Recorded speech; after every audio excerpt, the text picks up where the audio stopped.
ಎಲ್ಲೋ ಹೋಗಿಲ್ಲ ಕಡೆಮ, ಇಲ್ಲೇ ಇದ್ದೀನಿ. ಕೋಟಿ ನನ್ನ ಚಿತ್ರ ಜೀವನದ ಮುಖ್ಯವಾದ ಸಿನಿಮಾಗಳಲ್ಲಿ ಒಂದು. ತುಂಬ ತುಂಬ ಥ್ಯಾಂಕ್ಸ್. ಮತ್ತು ಎಷ್ಟು ಸತಿ ಹೇಳಿದ್ದೀನೋ ಪರಮ್ಗೆ ಗೊತ್ತಿಲ್ಲ.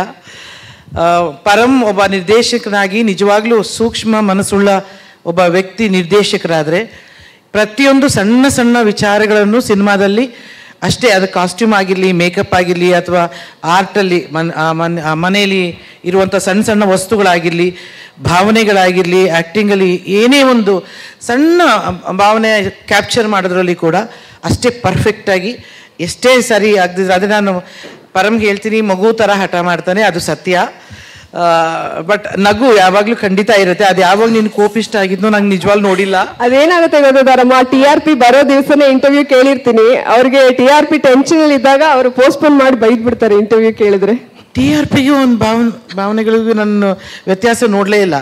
ಯಾಕೆಂದರೆ ಗೆದ್ದಾಗಲೂ ಪರಮ್ ಹಾಗೇ ಇರ್ತಾನೆ, ಒಂಥರ ಬೇಜಾರಾದಾಗಲೂ ಹಾಗೇ ಇರ್ತಾನೆ. ನಾನು ಅಫ್ಕೋರ್ಸ್ ಹಠ ಇದೆ, ನಾನು ಅದು ಮಾತ್ರ ಸತ್ಯ. ಏನಾದರೂ ಬೇಕು ಅಂದರೆ ಅದು ಬೇಕು. ಅಂದರೆ ಕಲಾವಿದರಿಂದ ಪಾತ್ರ ಮಾಡ್ಬೇಕಾದ್ರೆ, ಅಭಿನಯ ಮಾಡ್ಬೇಕಾದ್ರೆ ಅಮ್ಮ ಇದು ಬೇಕು ಅಂತ ಕೇಳುವಂಥ ಆ ಥರ ನಿರ್ದೇಶಕರಿದ್ದಾಗ ನಮಗೂ ಕೂಡ ಇನ್ನೂ ಹೆಚ್ಚು ಏನಾದ್ರು ಮಾಡಬೇಕು, ಇನ್ನೇನೋ ಡಿಫ್ರೆಂಟಾಗಿ ಮಾಡಬೇಕು ಅನ್ನೋ ಆಸೆಗಳು ಇದ್ದೇ ಇರುತ್ತೆ. ಮತ್ತು ಇಡೀ ಪ್ರೊಡಕ್ಷನ್ ಟೀಮ್ ನಿಜವಾಗ್ಲೂ ಇಟ್ ವಾಸ್ ವೆರಿ ಆರ್ಗನೈಸ್ಡ್. ಎಲ್ಲಿಯೂ ಕೂಡ ಪ್ರೊಡಕ್ಷನ್ ಟೀಮಿಂದ ಎಲ್ಲಿಯೂ ಒಂದು ಸಣ್ಣ ಸಮಸ್ಯೆ ಕೂಡ ಆಗಲಿಲ್ಲ. ತುಂಬ ತುಂಬ ಚೆನ್ನಾಗಿ ನೋಡಿಕೊಂಡ್ರು. ಇಡೀ ಟೀಮ್ಗೆ ನಾನು ಥ್ಯಾಂಕ್ಸ್ ಹೇಳಬೇಕು. ಅಸಿಸ್ಟೆಂಟ್, ಅಸೋಸಿಯೇಟ್, ಕ್ಯಾಮ್ರಾಮನ್, ಎಲ್ಲ ಟೆಕ್ನಿಷಿಯನ್ಗಳು ಕೂಡ ತುಂಬ ತುಂಬ ಥ್ಯಾಂಕ್ಸ್ ಹೇಳಬೇಕು. ಆ್ಯಂಡ್ ಆರ್ಟಿಸ್ಟ್ ಎಲ್ಲರೂ. ಮೊದಲನೇದಾಗಿ ಧನಂಜಯ ಅಫ್ಕೋರ್ಸ್ ನಾನು ಯಾವಾಗಲೂ ಹೇಳ್ತಿರ್ತೀನಿ, ಅವನ ಜೊತೆ ಆ್ಯಕ್ಟ್ ಮಾಡೋದು ಆನ್ ಸ್ಕ್ರೀನ್ ಆಫ್ ಸ್ಕ್ರೀನ್ ಸೇಮೇ ಆಗಿರುತ್ತೆ. ಯಾಕಂದರೆ ಒಂದೇ ಭಾವನೆ ಹಂಚ್ಕೊಳ್ತೀವಿ. ಆದರೆ ಇದು ನಮ್ಮ ಹ್ಯಾಟ್ರಿಕ್ ಕಾಂಬಿನೇಷನ್. ತುಂಬ ಎಕ್ಸ್ಪೆಕ್ಟೇಷನ್ ಇಟ್ಕೊಂಡಿದ್ದೀನಿ ಈ ಪಿಕ್ಚರಲ್ಲಿ ಕೂಡ ನಮ್ಮ ಕಾಂಬಿನೇಷನ್ ತುಂಬ ಚೆನ್ನಾಗಿ ಆಗುತ್ತೆ ಅಂತೇಳಿ. ಹಾಗೆ ಹೀರೋಯಿನ್ ಜೊತೆ ಹೆಚ್ಚು ಸೀನ್ಗಳಿಲ್ಲ, ಆದರೂ ಲಾಸ್ಟ್ ಸೀನ್ ಚೆನ್ನಾಗಿತ್ತು. ಬಟ್ ಚೆನ್ನಾಗಿ ಕಾಣಿಸ್ತಾಳೆ ಮುದ್ದಾಗಿ. ಮತ್ತು ಅವರಿಬ್ಬರು ನನ್ನ ಮಕ್ಕಳು ಇನ್ನಿಬ್ಬರಿದ್ದಾರೆ, ಅವರು very very cute and very talented. ತುಂಬ ಖುಷಿ ಅನ್ನಿಸ್ತು. ಇಡೀ ಫ್ಯಾಮ್ಲಿ ನಮಗೆ ನಿಜವಾಗ್ಲೂ ಫ್ಯಾಮ್ಲಿ ಥರ ಬಾಂಡಿಂಗ್ ಆಗೋಗಿತ್ತು. ದಿನ ಶೂಟಿಂಗು ಮತ್ತು ಹೋಗ್ಬೇಕಾದ್ರೆ ಅದೇ ಬಾಂಡಿಂಗಲ್ಲಿತ್ತು. ಅದಾದಮೇಲೆ ರಮೇಶ್ ಚಂದ್ರ, ನಾನು ಅವತ್ತು ಹೇಳಿದೆ, ಅವನೊಂದು ಅಪಿಯರೆನ್ಸೇ ಸಾಕು, ಗೆಟಪ್ ಒಂದು ಶಾರ್ಟ್ ಹಿಂಗೆ ಬಂದರೆ ಸಾಕು, ಸೂಪರ್ಬ್ ಕಾಣಿಸ್ತೀಯ ರಮೇಶ. ಆ್ಯಂಡ್ ಬೇರೆ ಗೆಟಪ್ ಅಲ್ಲಿ ಬಂದಿದ್ದಾರೆ ನೋಡಿ ತರಮ್ಮ. ಇಲ್ಲ, ಇತ್ತೀಚೆಗೆ ಹೀಗೆ ಬರ್ತಾನ ಅಲ್ಲಿನ ಶಿಂದ್ರ ಸರ್ ಆಕ್ಚುಲಿ ಈ ಸಪ್ತಸಾಗರದಾಚೆಯಲ್ಲೋ ಸಿನಿಮಾ ನೋಡಿ ಮನೆಗೆ ಬಂದ್ಮೇಲೂ ಕೂಡ ನಿಮ್ಮನ್ನು ಬೈಕೊಂಡಿದ್ದೀನಿ. ಯಾಕಂದ್ರೆ ಅಷ್ಟ್ರ ಮಟ್ಟಿಗೆ ನೀವು ಆವರಿಸ್ಬಿಟ್ಟಿದ್ರಿ ಮನ್ಸಲ್ಲಿ. ಅಂದ್ರೆ ಆ ವಿಲನ್ ಅಂತಂದ್ರೆ ಹಿಂಗಿರ್ಬೇಕಪ್ಪ ಅಂತ ಹೇಳಿ ಅನ್ಸಿದೆ. ಒಬ್ಬ ಬ್ರ್ಯಾಂಡೆಡ್ ವಿಲನ್ ಆಗಿ ನಮ್ಮ ಕನ್ನಡ ಚಿತ್ರರಂಗದಲ್ಲಿ ನೀವು ಹೊರಹೊಮ್ತಾ ಇದ್ದೀರಾ. ಬರಹಗಾರರಾಗಿದ್ರಿ, ನಿರ್ದೇಶಕರಾಗಿದ್ರಿ. ನಿಮ್ಮೊಳಗೆ ಇಂಥ ಒಬ್ಬ ನಟ ಇದ್ದಾನೆ ಅಂತ ನಿಮ್ಗೆ ಗೊತ್ತಿರ್ಲಿಲ್ವಾ ಸರ್? ಇಲ್ಲ, ಗೊತ್ತಿರಲಿಲ್ಲ ನನಗೆ. ನನ್ನಲ್ಲಿ ಒಬ್ಬ ನಟ ಇದ್ದಾನೆ ಅಂತ ಗೊತ್ತಿರಲಿಲ್ಲ. ಈಗಲೂ ಅದ್ರ ಬಗ್ಗೆ ನನಗೆ ನಂಬಿಕೆ ಇಲ್ಲ ಆ್ಯಕ್ಚುಲಾಗಿ. ಯಾವಾಗ ಗೊತ್ತಾಯ್ತು ಸರ್? ಅಲ್ಲ, ಇನ್ನೂ ಗೊತ್ತು ಮಾಡ್ಕೊಳ್ಳೋ ಪ್ರಯತ್ನದಲ್ಲಿ ಇದ್ದೀನಿ. ಇದೀನಾ ಇಲ್ವಾ ಅನ್ನೋದು. ಒಂದೆರಡು ಸಿನಿಮಾದಲ್ಲಿ ಅದನ್ನ ಜಡ್ಜ್ ಮಾಡಕ್ ಬರೋದಿಲ್ಲ. It's a long journey. ಒಂದೆರಡು ಒಪ್ಕೊಂಡಂಥವ್ರದ್ದು ಆಮೇಲೆ ನಿರಾಕರಿಸಿದ್ದು ಉದಾಹರಣೆಗಳಿದೆ. ಮುಂದಕ್ಕೆ ಹೋಗ್ಬೇಕು. ಇನ್ನು ನಡೆಯೋ ದಾರಿ ತುಂಬಾ ದೂರ.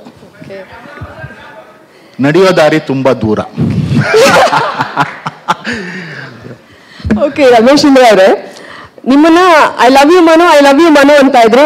ಬಹುಶಃ ಈ ಸಿನಿಮಾ ನೋಡಿದ್ಮೇಲೆ ಸೈಕ್ ಸಾವ್ಕಾರ್ ಅಂತ ಅಂತಾರೆ. ಯಾಕಂದ್ರೆ ಟ್ರೈಲರ್ ಅಲ್ಲಿ ನೋಡಿದಾಗ್ಲೇ ಅಷ್ಟ್ರ ಮಟ್ಟಿಗೆ ನೀವು ಹವಾ ಎಬ್ಸಿದಿರಾ. ಇನ್ ಸಿನಿಮಾದಲ್ಲಿ ಯಾವ ಲೆವೆಲಿಗೆ ಇರಬೇಡ ಅಂತ ಏನ್ ಹೇಳ್ತೀರಾ ಕೋಟಿ ಸಿನಿಮಾದ ಬಗ್ಗೆ, ನಿಮ್ಮ ಒಂದು ಪಾತ್ರದ ಬಗ್ಗೆ?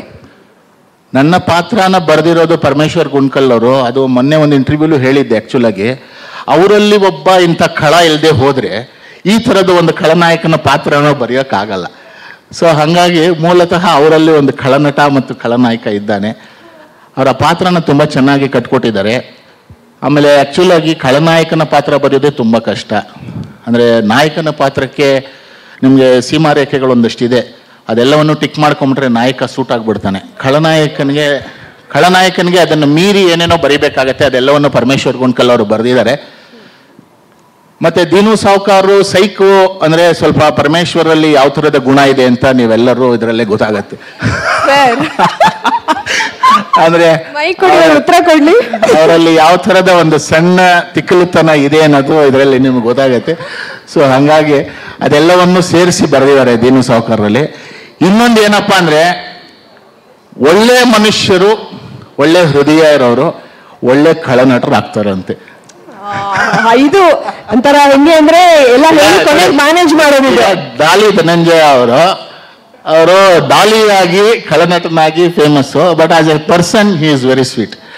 ಹಾಗಾಗಿ ಅವರು ಅದನ್ನ ಅಭಿನಯಿಸಿರೋದಷ್ಟೇ. ನೀವ್ ಹೇಳ್ತಾ ಇದ್ದೀರಾ ನಿರ್ದೇಶಕರಾಗಿ ಅವರಲ್ಲಿ ಒಬ್ಬ ಖಳನಟ ಇದ್ರೆ ಮಾತ್ರ ಅದನ್ನ ಬರೆಯಕ್ ಸಾಧ್ಯ ಅಂತ. ಹೌದು, ಅವರು ನಿರ್ದೇಶಕನಾಗಿ ಅವರಲ್ಲೊಬ್ಬ ಖಳ ಇದ್ದಾನೆ. ನಟನಾಗಿ ಖಳ ಅಲ್ಲದೆ ಇರೋನು ಖಳನ್ ಪಾತ್ರ ಮಾಡೋದು ಸುಲಭ. ಏನ್ ಹೇಳ್ತೀರಾ ಪರಮ್ ಸರ್ ಇದಕ್ಕೆ? ಇಲ್ಲ, ನಟರ ಪರ್ಸ್ಪೆಕ್ಟಿವ್ ಅನ್ನ ಅವ್ರು ಕೊಡ್ತಾ ಇದ್ದಾರೆ. ನಿಜ ಅಂತಲೇ ಹೇಳ್ತೀನಿ, ನನಗೆ ಗೊತ್ತಿಲ್ಲ ಅದು. ನಟರಾಗಿ ಅವ್ರು ಹೇಳಿದ್ದಾರೆ, ಹಾಗಾಗಿ ಅವ್ರ ಮಾತನ್ನು ತಗೊಳ್ತೀನಿ ನಾನು.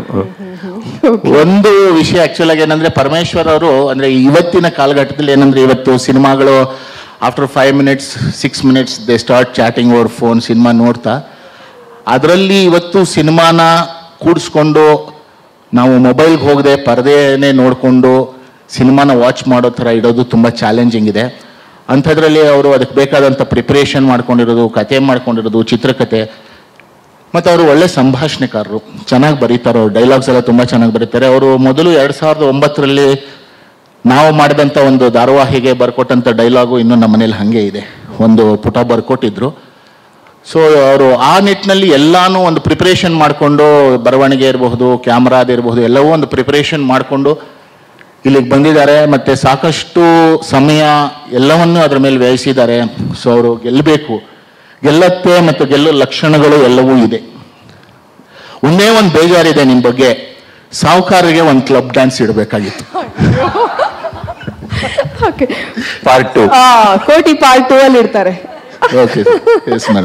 ಓಕೆ, ಇಲ್ಲೇ ಭರವಸೆ ಸಿಕ್ಕಿದೆ. ಅದು ನಮ್ಮ ಮಾಧ್ಯಮ ಮಿತ್ರರು ಸೆರೆ ಹಿಡಿದಿದ್ದಾರೆ, ಹಾಗಾಗಿ ಅವರು ಆ ಮಾತನ್ನ ವಾಪಸ್ ತಗೊಳಕ್ ಸಾಧ್ಯನೇ ಇಲ್ಲ. ನೀವು ಬೇಕಾದ್ರೆ ಪ್ರೂಫ್ ಅಂತ ಬಂದು ತೋರಿಸಬಹುದು, ಒಂದ್ ವೇಳೆ ಹಾಕಿಲ್ಲ ಅಂತಂದ್ರೆ ಅಲ್ವಾ?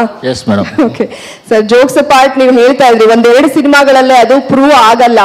1-2 ಸಿನಿಮಾ ಆದ್ಮೇಲೆ ಜನ ಮತ್ತೆ ಅದನ್ನ ಹೇಗೆ ಅಕ್ಸೆಪ್ಟ್ ಮಾಡ್ತಾರೋ ಗೊತ್ತಿಲ್ಲ, ಹಿಂದಿನದ್ದು ನಾವು ನೋಡಿದೀವಿ ಅಂತ. ಬಹುಶಃ ಪಾತ್ರದಿಂದ ಪಾತ್ರಕ್ಕೆ, ಚಿತ್ರದಿಂದ ಚಿತ್ರಕ್ಕೆ ನೀವು ಅಭಿನಯಿಸ್ಕೊಂಡು ಬರ್ತಾ ಇರೋದು, ಅಥವಾ ನಿಮ್ಮ ಪಾತ್ರಗಳಲ್ಲಿನ ಭಿನ್ನತೆ ನೋಡ್ತಾ ಇದ್ರೆ ಖಂಡಿತ ಒಬ್ಬ ಶ್ರೇಷ್ಠ ಎಲ್ಲ ಇವನಿಗೆ ಇರ್ಲಿಲ್ಲ. ಬಹುಶಃ ಅದೆಲ್ಲವೂ ಶ್ರುತಿಯಿಂದನೇ ಆಗಿರೋದು ಅಂತ ನಾನು ಭಾವಿಸ್ತೀನಿ. ಅವಳು ಶ್ರುತಿ ನಾಯ್ಡುಗೆ ನಾನು ಥ್ಯಾಂಕ್ಸ್ ಹೇಳ್ತೀನಿ, ಮತ್ತು ಇನ್ನೆಲ್ಲರೂ. ಆಮೇಲೆ KRG ನೀನು ಹೇಳಿದೆಯಲ್ಲ, ನಾನು ಲಕ್ಕಿ ಚಾರ್ಮಾಗೆ, KRG ಕೂಡ ಅವರಿಬ್ರು, ಕಾರ್ತಿಕ್ ಮತ್ತು ಯೋಗಿ ಇಬ್ರು ಲಕ್ಕಿ ಚಾರ್ಮ್ಗಳು.